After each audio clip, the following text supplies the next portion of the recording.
Welcome Trinidad and Tobago to our News 4 report, a product of the Government Information Services Limited and the Ministry of Communications. I'm Nicola Barito. Let's take a look at the headlines.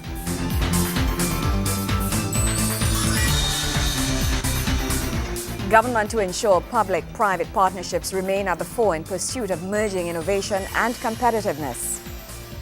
State-owned oil company Petrotrin to boost output production to improve profitability. And 8 families are the recipient of homes courtesy the Commission of Self-Help. Thank you for joining us. Government's pursuit of merging innovation and competitiveness as a means of creating sustainable development was the focus of this year's conference with visiting guest for the World Association of Industrial and Technological Research Organizations, WITRO. In opening the conference, Planning and Sustainable Development Minister Dr. The Honorable Bo Tiwari says focus will be placed on public-private partnerships. Increasing competitiveness through innovation, public-private partnerships was the focus of the Ministry of Planning and Sustainable Development's conference it hosted as it welcomed World Association of Industrial and Technological Research Organizations, WITRO. The 2-day international forum is in keeping with the government's thrust to enhance competitiveness of Trinidad and Tobago. This year's event engaged representatives from competitive and business institutions in Trinidad and Tobago, China, India, Denmark, Argentina, Malaysia, South Africa, Chile, and private sector organizations such as Microsoft. In welcoming the visiting guest, Planning and Sustainable Development Minister Dr. Bo Tiwari says this system of collaboration looks at connecting science technology with creative arts. The marriage of art and science, which has always been a challenge, and the marriage of the artistic and the scientific, the marriage of research and critical thinking capacity, which in fact drives good research, because research begins with questions, and the search for answers derives out of a critical appreciation of the world as it is and asking questions about how it could be different and better. And therefore, to all of you here as thought leaders, bringing these tracks together and understanding how these things work and how they might work in a society are very, very important. The visiting guest from WITRO, Professor Dr. R.K. Kandal, explained how competitiveness works in a developing society. I think the competitiveness has completely changed its definition in the present scenario. And why I'm saying this is because that is where, in the context of WITRO gets the importance there. Because when it comes to collaboration, there is no other body in this world for research and technology other than WITRO. So, Dr. Shah, it's really good idea on your part to select such a nice topic.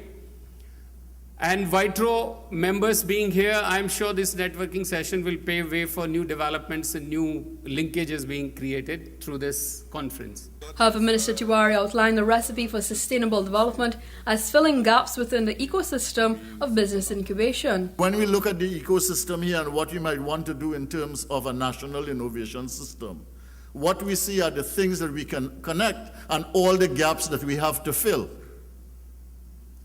It becomes very, very clear. There is no system waiting to be connected. There are some things that can be connected and a whole set of gaps that need to be filled. And the question is, how do you do all of these things simultaneously? It is important to think about these things that I'm raising. Continuity has been critical, yes, to build on what has been built before. Change as a necessity for a better world, and therefore the creative disruption that is required to facilitate transformation, but also to nurture a culture of innovation that emphasizes knowledge creation, know-how, do-how, and do together. Or, if you like more sophisticated terms, research, knowledge applications, implementation, creativity, and collaboration. WITRO conference serves as a forerunner to the 8th America's Competitiveness Forum Trinidad and Tobago will play host in October 2014. Kimberam Calawan, News 4. In other news, Energy and Energy Affairs Minister Senator Kevin Ramnarine says that Petrotrin intends to restructure its company's production output, and if it is to boost profits. The minister was speaking in the Upper House on Tuesday. To improve profits at state-owned oil refinery Petrotrin is set to include boosting production through heightened oil exploration activities. Energy Minister Kevin Ramnarine in the Upper House on Tuesday says the company intends to do this by focusing on southwest fields, which include Soldado, Jubilee, and a move towards field rejuvenation. In order to improve the economics of the company and to return it to profitability in the shortest possible time, that the company focus on increasing oil production. It is for this reason government has chosen to refocus the company on stabilizing and increasing oil production. Mr. President, the focus therefore is exploration and production, and that makes perfect economic sense. The economic analyses point to the fact that an increase in oil production has the most significant impact on Petrotrin's profitability. A 10% increase in oil production at Petrotrin could almost double profit.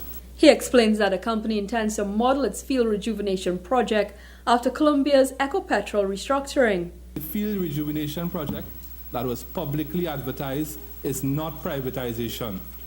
Indeed, it is a model that has worked with great success in Colombia, where it has boosted the production of Ecopetrol. Petrotrin has been in discussion with Ecopetrol as they seek to understand the strategies that were employed by that company in effecting its remarkable turnaround. Mr. President, the field rejuvenation project does not mean the loss of reserves, nor does it mean the loss of equity for Petrotrin. It is therefore not privatization. Boosting Petrotrin revenue earnings requires strategically marketing itself against the competition coming out from the introduction of shale oil production in the U.S. market. Minister Ramnarine says the company's board intends to restructure and present a report as to how this will be done. The company's board has submitted to me a strategic plan for the period 2014 to 2018. This plan, Mr. President, is a roadmap for returning Petrotrin to profitability by 2015. At its heart is a strategy to increase oil production. Mr. President, privatization is not part of this plan. Kimbram Kalawan, News 4. News 4 continues right after the break. Stay with us.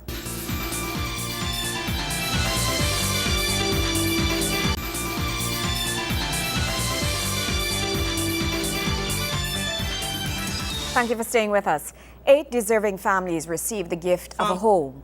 This as the National Commission for Self-Help continues to bring relief to needy families throughout the 41 electoral districts in Trinidad and Tobago.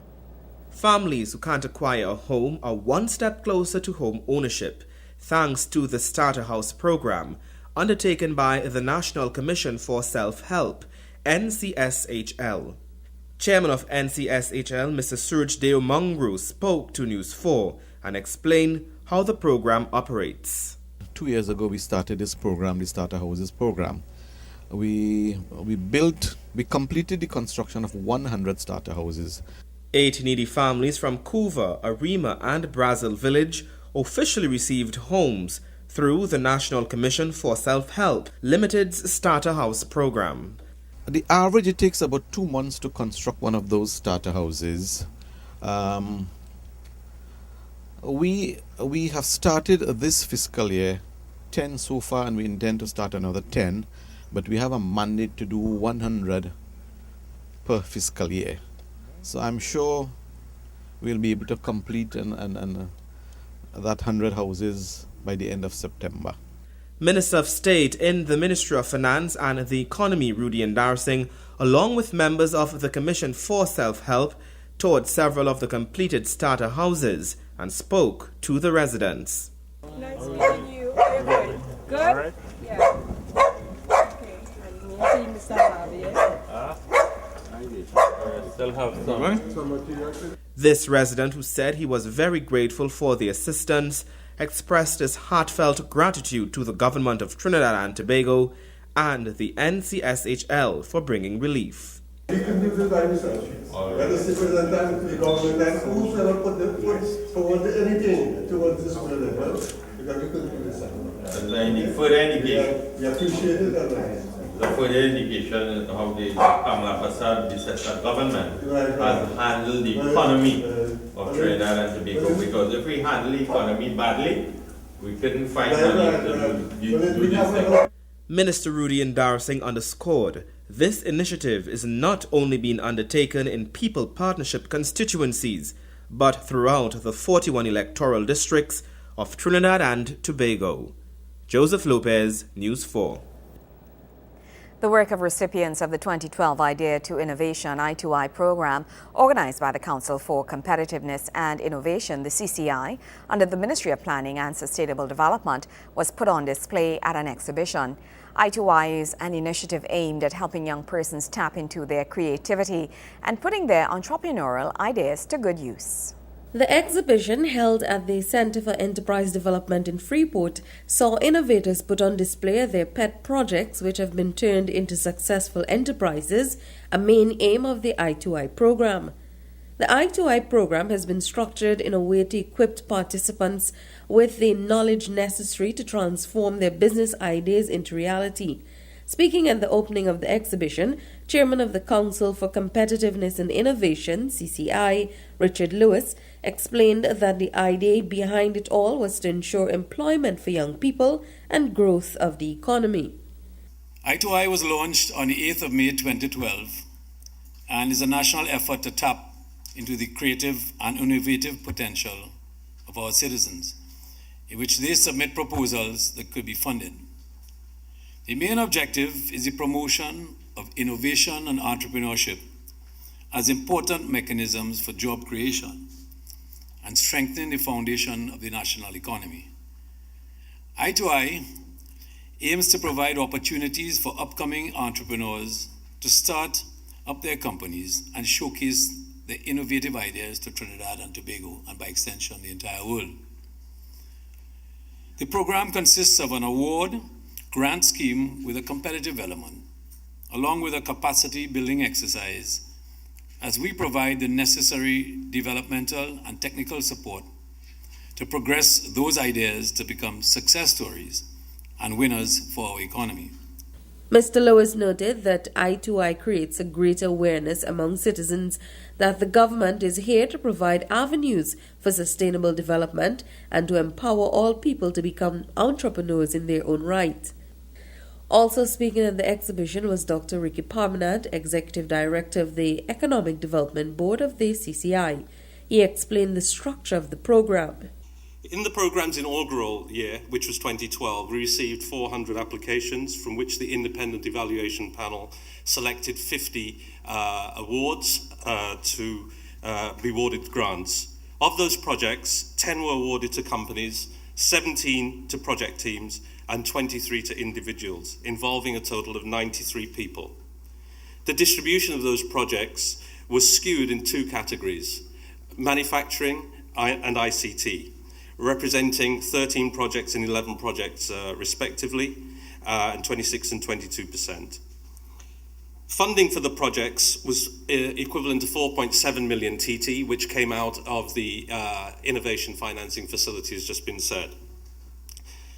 To date, based on the most recent reports that we have from Kariri, approximately 32 of the projects have received proof of concept, with 17 of those having very strong potential for commercialization.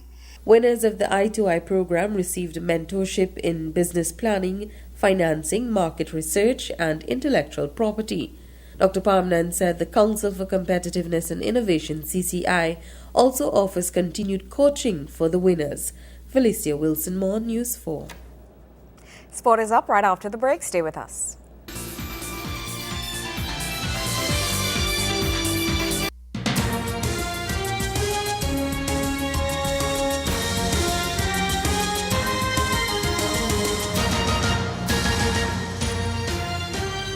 Football action continues in the Digicel Pro League as St. Anne's Rangers took on Point Fortin Civic FC and W Connection hosted San Juan Jablute. Gregory McBurney has more in this report. Point Fortin Civic FC and St. Anne's Rangers got the evening's action started in a thrilling double-header at the Atterbolden Stadium in Couva. A Michael Yordako strike for the Rangers in the 10th minute and an Andre Toussé penalty in the 22nd, leaving the teams level at half-time. But it was in the second half when the game will be decided. 6 minutes after the restart, Point Fortin Civic went ahead off this corner, the ball bouncing around in the box before Andre Alexis latched onto it with an acrobatic finish to put his team 2-1 up.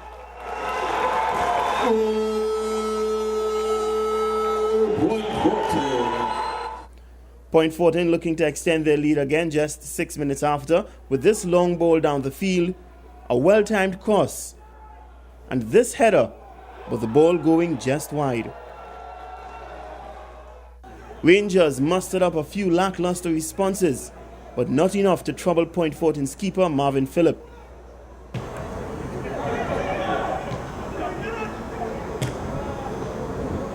As the game drew to a close, Point Fortin sought to kill off the competition with this attempt off another corner, but the crossbar foiling their plans. Rangers made one last-ditch attempt to equalize, Sidal McLean collecting the ball on the left and taking it inside, but Phillip was too good for it and the ball was cleared, putting an end to that play. And that's how the game will end, Point Fortin Civic FC beating St. Anne's Rangers 2-1. In the second game of the night, W Connection and San Juan Jablote played a pretty uneventful first half. Well, that's if you don't consider a dislocated shoulder to be of any significance. Jablote's goalkeeper Shane Mattis diving for this long shot, then to clear the follow-up and dislocating his shoulder in the process. Mattis, however, still chose to continue the game as San Juan Jablote had no substitute keepers on the bench. His bravery, while maybe not unnoticed, was definitely in vain as he conceded 4 second-half goals to give W Connection a 4-goal victory. Gerald Brito opening the scoring 2 minutes into the first half, with Jovan Jones adding a second 3 minutes later. Jones scoring a brace to make it 3-0 in the 67th. And Dimitri Apai all but wrapping things up with another one 9 minutes from time. This win leaving Connection top of the table after match day 3 in the third round of the Digicel Pro League. The standings see Central FC, Point Fortin Civic FC, Northeast FC and Defence Force rounding out the top 5 of the table. Gregory McBurney, News 4 Sports.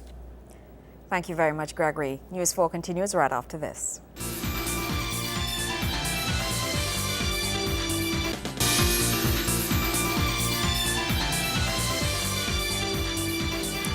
All those who are needy and vulnerable after natural disaster strikes will be given the support needed to get back on their feet. This assurance comes from Dr. the Honorable Glenn Ramadar Singh, Minister of the People and Social Development, during the distribution of checks to flood victims at the office of the St. Augustine MP, Prakash Ramadar. A total of 57 flood victims received checks of $10,000 each from Dr. the Honorable Glenn Ramadar Singh, Minister of the People and Social Development. The handing over exercise took place at the St. Augustine Constituency Office of MP Prakash Ramadar at Pajir Road, Tunapuna.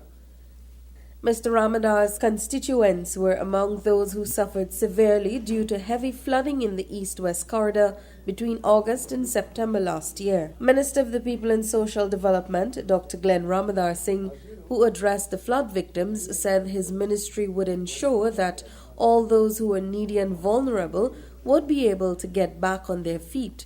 Minister Ramadar Singh also noted that the grant for natural disaster was raised from $7,500 to $15,000.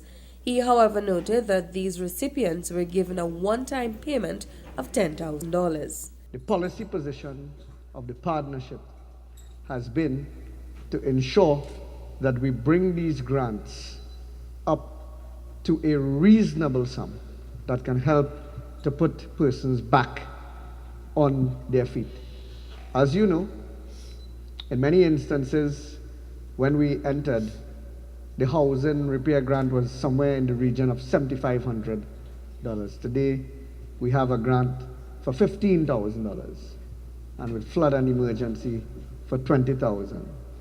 When there's widespread flooding, as has occurred in these areas, we do assessments. And we give some support for loss of furniture, loss of appliances, and we do a general assessment. There would also be the self-help who would also have a house repair grant. The Honourable Minister also advised of other grants available to citizens until they got back on their feet. We also have the rental grant in the ministry for those who were displaced, and that is $7,500 for a 3-month period.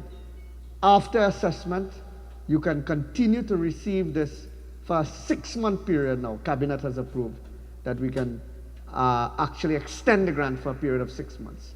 After that, you can still get $1,500, and after a further 3 months, and then for the last 3 months of the year, you can get $1,000. So it's a step down. The policy position behind it is that we cannot give you rent for life, but we can give you rent for a reasonable period. Also briefly addressing the constituents was the Honourable Prakash Ramadar, Minister of Legal Affairs and MP for St. Augustine. He noted that his constituency office has been working in collaboration with the Ministry of Works to stop the flooding which occurs every year in the area. This office and the Ministry of Works, we took the decision when we came into government that we can't afford to have floods every year and then try to compensate or to make better. But we try to mitigate the floods, and a tremendous amount of work has gone into mitigating flooding in St. Augustine and the surrounding areas. And I'm sure many of our friends here today will say, as a truth, that in the years past you will have several times per year you will be flooded. But in the last 2 years or so, we've had 2 extreme periods of heavy rain, and it was only during that period that we had that flooding. And in any event, even though it was substantial, the runoff was much quicker. So it is not just about, dealing with the after effects of the flooding, but we try to prevent the flooding in the first place. Felicia Wilson, More News 4. Well, that's how we wrap up this edition of On News 4 Report, a product of the Government Information Services Limited and the Ministry of Communications. I'm Nicola Barito. Thank you for joining us.